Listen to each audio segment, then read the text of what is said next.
জিয়াউর রহমান যদি 71-এ শহীদ হইতেন তাহলে জিয়াউর রহমান এই জাতির কাছে, আওয়ামী লীগারদের কাছে সারা জীবনের জন্য হিরো থাকতেন।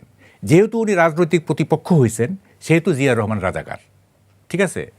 আবার দেখেন খন্দকার মোশতাক যেহেতু আওয়ামী লীগের প্রতিপক্ষ হয় নাই 75-এর পরে, হ্যাঁ, উনি এক ধরনের নির্বাসিত জীবন, ঘরে বসে বসে থাকতেন। তার বাসায় আগা মসিলেনের তার বাসায় আওয়ামী লীগের একটা ঢিল পর্যন্ত ছুঁড়ে নাই, কারণ সে রাজনৈতিক প্রতিপক্ষ না। রাজনৈতিক প্রতিপক্ষ কে তখন?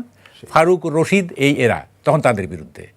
দেখেন আজকে যে ওনাকে বলতেছি, আমরা দীর্ঘ 16 মাস ধরে 15 মাস ধরে যে স্বাধীনতার পক্ষে কথা বলে গেলাম, মুক্তিযুদ্ধের পক্ষে কথা বলে গেলাম, তখন কিন্তু আপনারা এইভাবে কথা বলেন নাই। আজকে যেহেতু জামাত আপনাদের রাজনৈতিক প্রতিপক্ষ হয়ে গেছে, আপনারা আমাদের চেয়ে বড় মুক্তিযোদ্ধা হয়ে গেলেন। এই যে বঙ্গবন্ধুর বাড়ি ভাঙা হয়েছে, তারপরে মুক্তিযুদ্ধের স্মারক টারক ভাঙা হয়েছে, আপনারা প্রতিরোধ তো দূরের কথা, মৃদু প্রতিবাদ করছেন। এখন যেহেতু ভোটের রাজনীতিতে জামাত আপনাদের শত্রু হয়ে গেল, এখন আপনারা আমাদের চেয়ে বড় মুক্তিযোদ্ধা। আমরা ঝুঁকি নিয়ে 15 মাস কথা বললাম, হ্যাঁ, ঝুঁকি নিয়ে আপনারা এগুলো এনজয় করলেন, বুঝছেন প্রিন্স ভাই।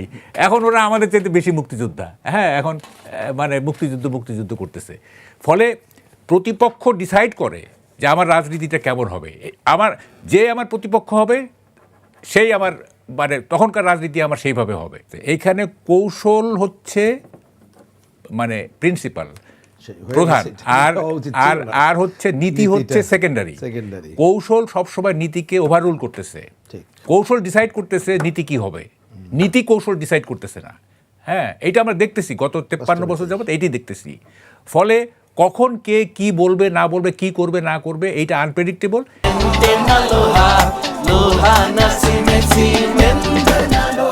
ওই যে যখন তার শত্রু হয়ে যাবে সেই অনুযায়ী রাজনীতি ঠিক করবে, এটা আমরা বুঝে গেছি।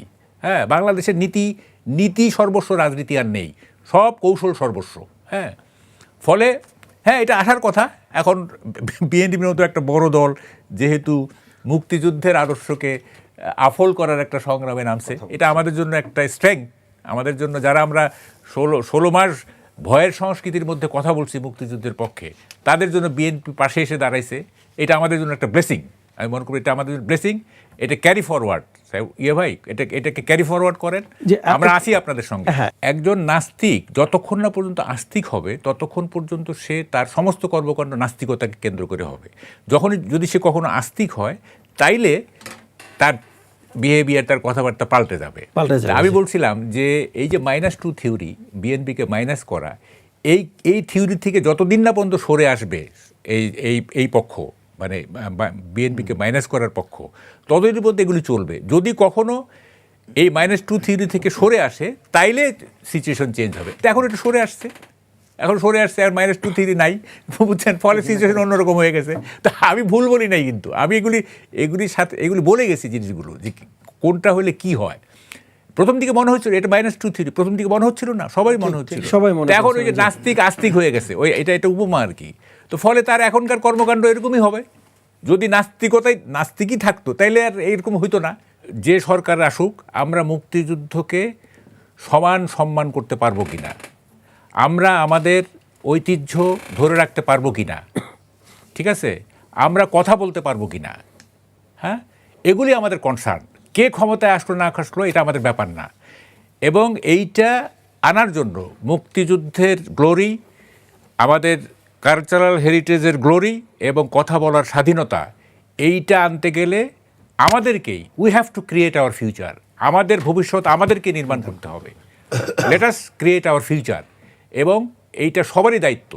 আমাদের ফিউচার নির্মাণ করার দায়িত্ব শুধু তারেক রহমানের না, হ্যাঁ, এইটা আমাদের সবার দায়িত্ব, আমাদের ফিউচার ক্রিয়েট করা। এবং আমরা কোনো দল বুঝি না, আমাদের এজেন্ডা 3টা।